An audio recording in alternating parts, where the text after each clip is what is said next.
Welcome back خواتین و حضرات، دیکھ رہے ہیں پروگرام آپ دین و دانش، اور ہمارے ساتھ مستنصر حسین تارڑ صاحب ہیں. ہمیں بتا رہے ہیں کہ جو مارننگ شو وہ کرتے تھے تو اس کی کیا نوعیت تھی؟ اچھا نہیں، میں اپنے شو کی بات نہیں کروں گا. اوکے، وہ تو جنرل مارننگ شوز یا انیشیل تھی، وہ ٹرائل اینڈ ایرر تھا کہ یہ چیز لوگوں کو پسند آتی ہے یا یہ پسند نہیں آتی. لیکن مارننگ شو کے لیے یا کسی بھی اینکر کے لیے جو بنیادی چیز ہوتی ہے وہ اس کی کریڈیبلٹی ہوتی ہے کہ وہ ویوز جو ہے وہ کتنا ٹرسٹ کرتا ہے اس کے اوپر کہ وہ کہاں تک جا سکتا ہے. اس کا ایک عام سا میں ایک ریفرنس دوں گا کہ اوجڑی کیمپ کا جب ہوا، دھماکے ہوئے، تو ایٹ دیٹ ٹائم میں صبح کی نشریات شروع کرنے کے لیے اسٹوڈیو کی طرف جا رہا تھا، اور اس کے بعد پورا اسلام آباد اسٹوڈیو وغیرہ وغیرہ. تو وہ پھر سارا دن میں آن ایئر رہا کیونکہ لیٹسٹ خبریں وغیرہ. تو حکومت کی جانب سے اعلان ہوا کہ فلاں سیکٹرز جو ہیں اب سیف ہو چکے ہیں، کیونکہ لوگ بھاگ گئے تھے، انہوں نے پناہ لے لی تھی، لوگ واپس جا سکتے ہیں، وہاں پہ کوئی خطرہ نہیں ہے. 1 گھنٹہ اناؤنسمنٹس ہوتی رہیں، لیکن بہت کم لوگ واپس گئے. مجھ سے درخواست کی گئی یا مجھے کہا گیا کہ جی آپ اناؤنسمنٹ یہ کریں. میں نے کہا جی پہلے آپ مجھے گارنٹی دیں کہ واقعی وہ علاقے واقعی سیف ہیں، یہ تو نہیں ہے کہ اس میں کوئی خطرہ ہے. اور جب میں نے پورے وہ فیکٹس اینڈ فگرز دیکھ لیے، جو لوگ وہاں پہ سیکیورٹی کے انوالو تھے انہوں نے سارا کچھ مجھے کہا کہ یہ اور واقعی وہ سیف ہیں. تو میں نے آن ایئر آ کے سلام دعا کے بعد ونس اگین میں نے صرف ایک بات کی تھی. میں نے کہا کہ آپ مجھے جانتے ہیں، پچھلے 5-6 برس سے میں ہر صبح آپ کی خدمت میں حاضر ہوتا ہوں، اور میں جیسا کیسا بھی ہوں، میں نے آج تک کسی حکومت کے حق میں اس طرح دلائل نہیں دیے، کسی کی میں نے چمچہ گیری نہیں کی، میں نے کسی کے ساتھ کمٹمنٹ نہیں کی، اور میری واحد کمٹمنٹ جو ہے وہ پاکستان ہے اور آپ ہیں. میں آپ کو یقین دلاتا ہوں کہ وہ علاقے جو ہیں وہ بالکل سیف اینڈ ساؤنڈ ہیں. آپ میرے کہنے پہ تشریف لے جائیں. Within 15 minutes almost 10,000 people went back to their homes. یہ کریڈیبلٹی جو ہوتی ہے نا، یہ ہر کیمپیئر کی ہونی چاہیے. اب یہ ہوا ہے کہ وہ کریڈیبلٹی کی جگہ گلیمر نے لے لی. آئی ڈونٹ مائنڈ، سنسنی خیزی نے لے لی، سنسنی خیزی نے لے لی ہے. یہ جو ہماری ہیں اینکریں ہیں یا میزبانیاں کہنی چاہیے، ویری ٹیلنٹڈ. میں آئی ایم ریئلی امیزڈ. بہت اچھی گفتگو بیشتر کرتی ہیں، اور ان میں سے 1-2 پڑھی لکھی بھی بہت ہیں. لیکن ہوتا یہ ہے ڈاکٹر صاحب کہ with the passage of time یہ شہرت جو ہے نا، یہ بڑی ظالم چیز ہے. یہ انسان کا دماغ خراب کر دیتی ہے، اور اس کو تھوڑا سا میں لفظ نہیں استعمال کرنا چاہتا، چھچھورا کر دیتا. لیکن طارڑ صاحب ویسٹ میں بھی لوگ شوز کرتے ہیں، جی برسوں شوز چلتے ہیں، 20 سال شوز چلتے ہیں. وہاں پر یہ ہوتا ہے کہ ایک اینکر جب ذرا مشہور ہو جاتا ہے یا اس کا شو مقبول ہو جاتا ہے، اس کے بعد وہ زیادہ محنت کرتا ہے، زیادہ وہ ایک ٹیم بناتا ہے، کیئرفل ہو اس کا وہ کیئرفل ہو جاتا ہے، اپنے کنٹینٹ میں اضافہ کرتا ہے، اس کی مقبولیت کے لیے اس میں اچھی چیزیں شامل کرتا ہے.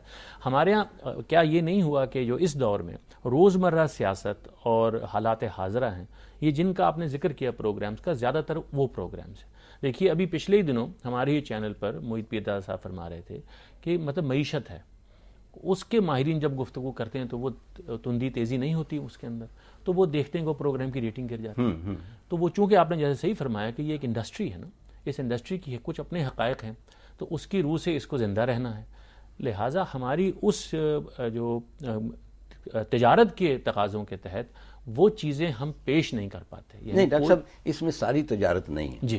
اس میں ایک انڈیویجول جو ہے سوبرائٹی یا ایک ٹھہراؤ، وہ بھی اس میں عمل درآمد ہے اس کا.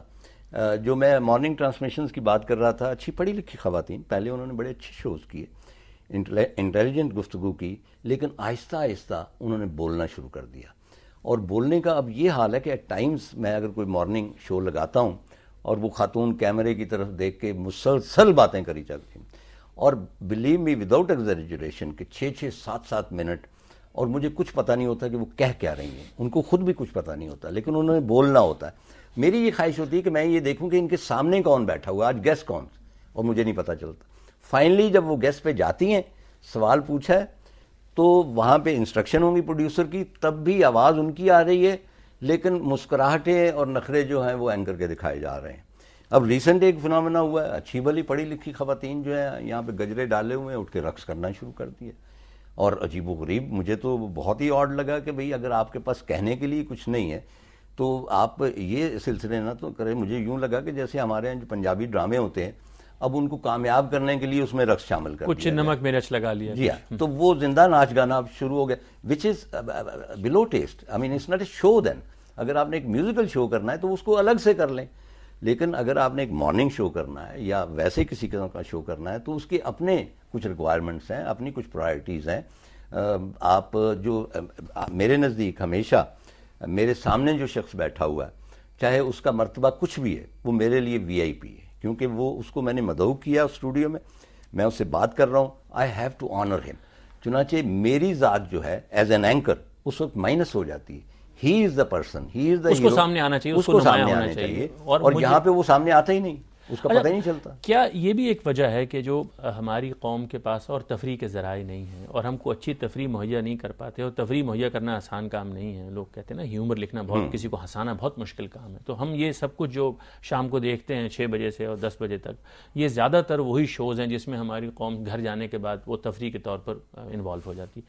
آپ سے یہ بھی چاہوں گا کامنٹ کرنا کہ اس سارے عرصے میں جو ایک ایوننگ کا ٹائم لوگوں کے پاس ہے ٹی وی دیکھنے کے لیے, ایک زمانے میں کچھ ادبی پروگرام ہوتے تھے, کچھ شعر و شاعری ہوتی تھی, کچھ اس کے اندر اچھی موسیقی ہوتی تھی. یہ سارا سلسلہ جو فنون لطیفہ کے نام پر اچھے ذوق کو کی آبیاری کے لیے, یہ کیوں ختم ہو گیا؟ یہ دو جو ہیں چیزیں انہوں نے بہت سفر کیا ہے, جو اب میڈیا کی جو جلغار ہوئی, ایک ادب نے اور ایک موسیقی نے. آپ کو ہارڈلی کسی بھی چینل پر کوئی سیریس میوزیکل پروگرام نظر آئے گا, کبھی کبھار. اسی طرح ادبی پروگرام بھی جو ہیں وہ بہت کم ہوتے ہیں. اب اس میں کسی حد تک میں مورد الزام ٹھہراتا ہوں ان میڈیا کے مینیجرز کو بھی, کیونکہ ادبی پروگرام کا ہرگز یہ مطلب نہیں کہ ایک معنق اور بہت بیزار قسم کے انٹلیکچوئل بیٹھے ہوئے ہیں اور وہ جناب جو باتیں کر رہے ہیں بھاری بھرکم گفتگو ویورز کے سر سے گزر رہی ہیں, اور کوئی شاعر آئے ہیں اور وہ شاعر صاحب بھی ایسی شاعری فرما رہے ہیں, یا کوئی اور ادیب آئے ہیں وہ افسانہ ایسا کوئی ماڈرن جدید سا پڑھ دیا. تو اس طرح وہ پاپولر نہیں ہوتی چیزیں. ادب میں اتنی زیادہ گنجائش ہے کہ آپ اس کو باقاعدہ ہٹ پروگرامز میں بدل سکتے ہیں. میں ایک ریفرنس دوں گا, پی ٹی وی پہ پروگرام ادب کے حوالے سے یوسف کامران کیا کرتے تھے, اور اس میں ایک شاعروں کے حوالے سے تھا اور ایک نثر نگاروں کے حوالے سے تھا. اس کا نام مجھے اب یاد نہیں رہا, داستان گو تھا یا کیا تھا. تو اس میں مثلا کسی نثر نگار کو بلا لیا اور اس کے ساتھ تھوڑی سی گفتگو کی اور آؤٹ ڈور کی, تاکہ وہ بور نہ ہو جائے. یہ اسٹوڈیو جو ہوتا ہے یہ تو دم گھونٹ دیتا ہے نا, یہ تو مطلب ڈل کر دیتا ہے سینسز کو بھی اور ویسے بھی, اور لائٹس بھی جو آپ کو ڈسٹرب کر رہی ہیں, اور اس میں تازہ ہوا بھی نہیں ہے, پرندے بھی نہیں چہچہا رہے, وہ لائف نہیں. چنانچہ باہر گفتگو ہوتی تھی, اس کے ساتھ ساتھ وہ یہ کرتے تھے کہ اس کے جو چیدہ افسانے ہیں یا ناول کے کوئی حصے ہیں ان کی ڈرامائی تشکیل ساتھ چلتی رہتی تھی.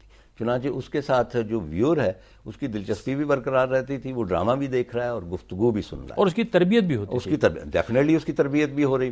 اور اسی طرح موسیقی کے پروگرام تھے جو مطلب ہے کہ کلاسیکل بھی باقی بھی سارے. اچھا طارق صاحب, آپ کیا اس بات کو مانتے ہیں, اور مانتے ہیں تو ہمیں بتائیے ہمارے ناظرین کو, کہ یہ جو چیزیں جو فنون لطیفہ سے تعلق رکھتی ہیں یہ انسان کے اندر وہ لطافت پیدا کرتی ہیں جس سے اس کی پوری شخصیت پر اثر پڑتا ہے, وہ جو نرمی, وہ شفقت, وہ خوش خلقی جو انسان کا اصل حسن ہے, وہ ان چیزوں سے پیدا ہوتی ہے. جی جی. اور اس کے نہ ہونے کی وجہ سے شاید یہ ہمارے ہاں جو اخلاق میں یہ ایک خاص قسم کی تیزی تندی. اچھا نہیں ڈاکٹر صاحب, یہ ہے کہ اگر میڈیا پہ یہ چیزیں نہیں آ رہی تو دیٹ ڈزنٹ مین کہ کریٹیوٹی کا عمل جاری نہیں ہے. کچھ بتائیں اس کے بارے میں, کیا ہے؟ ہمیں تو شبہ ہوتا ہے کہ چونکہ ہم تو میڈیا ہی کے ذریعے سب کچھ حاصل کرتے ہیں, ہمارے ناظرین کو نہیں معلوم کہاں کیا چیز چھپ رہی ہے. جی ہاں, تو یہ کہ بھئی مثلا میں جب مارننگ کرتا تھا, اب یہاں بھی میں گزارش کروں گا تمام چینل سے, یہ بہت ہی آسان بات ہے کہ میں ہر ہفتے 4-5 کتابوں کا انٹروڈکشن کرواتا, جو بھی کتابیں ہوتی, نئی کتابیں چھپی ہیں وہ لوگ مجھے بھیج دیتے تھے, میں ہر کتاب کے بارے میں 1 منٹ گفتگو کہ جی یہ ایک شعر ہے, اس میں یہ ناول ہے, یہ اس نے لکھا ہے, فلاں فلاں جگہ سے ملتا ہے. میرا خیال 7-8 منٹ کا وہ پروگرام ہوتا تھا, لیکن یقین کیجئے کہ اس کے نتیجے میں ایک تو آگہی ہوتی تھی کہ کون سی نئی کتاب آ رہی ہے پورے پاکستان کو. فارچونیٹلی یا انفارچونیٹلی میں ہمیشہ کہتا ہوں کہ پی ٹی وی ایک قید تنہائی تھی ویور کے لیے, اور اس کے پاس ایک روشن دان تھا جس کے ذریعے وہ کچھ دیکھ سکتا تھا. اس سے یہ ہوتا تھا کہ وہ ہمہ وقت اسی روشن دان کو دیکھتا رہتا تھا, اس لیے جو بہت ہی فضول قسم کے ڈرامے تھے وہ بھی ہٹ ہو جاتے تھے, اور عام قسم کے کمپیئر میرے جیسے وہ بھی ہٹ ہو جاتے تھے, کیونکہ ہمارے سوا اور کچھ تھا نہیں. اس کے بعد بہت سارے روزن کھل گئے, اس میں سینکڑوں کی تعداد میں. تو اب وہ جو ویور ہے اس کی سمجھ میں نہیں آتا کہ وہ کس روزن کی جانب دیکھے، اور اسی لیے وہ کوئی بھی پروگرام مکمل طور پر دیکھ نہیں پاتا. طاہر صاحب اجازت دیجیے گا ایک چھوٹی سی بریک کی. خواتین و حضرات، ہم بریک کے بعد واپس آتے ہیں.